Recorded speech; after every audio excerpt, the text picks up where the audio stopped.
I'm not a fan of interactivity from speakers. Most cases, I can't stand it when somebody says, "Turn to your neighbour and share something." However, when interaction, or to be more precise, experiential speaking is done well, it's absolute magic.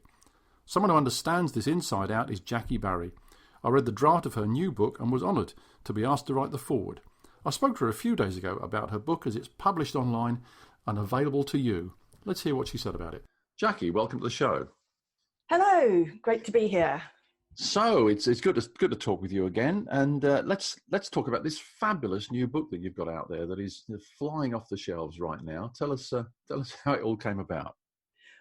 It started at a PSA meeting in the Southeast region. That's the Professional Speaking Association, as you well know. And Barnaby Winter was doing a talk about the different kinds of speaker that there are. And one of the types of speaker on his list was a person who does a lot of audience interaction. And in his talk, he gave me a shout out. He said, "And Jackie Barry's brilliant at this." And until he said that, I didn't even realise it was a thing, because I hadn't seen as many people do it as I do. Yeah. And subsequently, he and another PSA member, Antoinette Dale Henderson, asked me what book I got my ideas from. Mm-hmm. And I said, "Well, no book, I get them out of my head."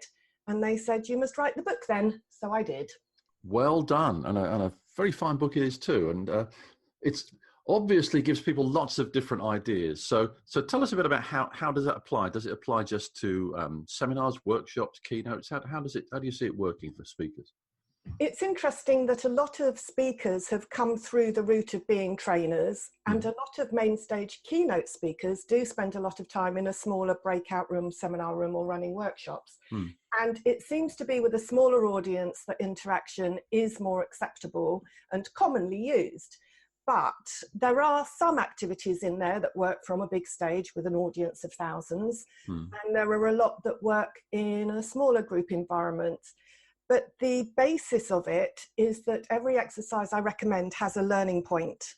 Right. And it's not saying that you use icebreakers, energizers, games just for the fun of it, although they can be fun. It's always to embed your message in a way that people will be more likely to remember it. And obviously, you've tested all these. They're all tried and tested techniques. I'm sure you've used them all. What are your favourites when you come to using these sorts of exercises? You're right. I've personally used all these many times, and I left out more activities than I ever put in. And one of my favourites is the snowball fight, because it can be adapted so many ways, and all it involves is paper and pen. You can use it at the beginning of a session as an introductory exercise by getting your attendees to write something about themselves or something relevant to your session. Screw the paper up, throw it around the room, and everyone picks up a piece. And as the facilitator, you can then open them one at a time and get them as a creative way of introducing people, or to assess the level of understanding of the people you've got in the room before you begin. Equally, you can use it at the end of the day as a revision exercise where people write down their favourite learning point, chuck them around the room, and then those messages can be given as a gift to whoever picks them up, or stuck on the wall and photographed to be tweeted later. Or even used as a Q&A where people write their questions and throw the rolled up paper or snowballs to you at the front of the room. As the trainer, you can then open them out, answer which questions you choose, and deal with all the rest in a follow-up blog post or webinar so that no questions get lost. Absolutely brilliant. I'm guessing if you open a question that you don't particularly want, you could even pretend it's something slightly different. Of course you could, because no one's going to know which piece of paper you've opened out. It gives you a bit more control of that question and answer session, which can sometimes go off on a bit of a tangent if you get an audience member who perhaps wants to show off what they know rather than ask you a question. And are there any times when you would say to speakers or trainers, I don't think you should use any interactive exercises? I know the traditional keynote model is a way of engaging an audience through brilliant storytelling, or perhaps somebody who's got a skill set like drumming or magic tricks, and an audience is going to put down their phones and pay attention because that's so compelling to watch. But not everybody has those skills, and all the activities in the book are very low tech. They're an interesting twist on that perhaps people haven't seen before.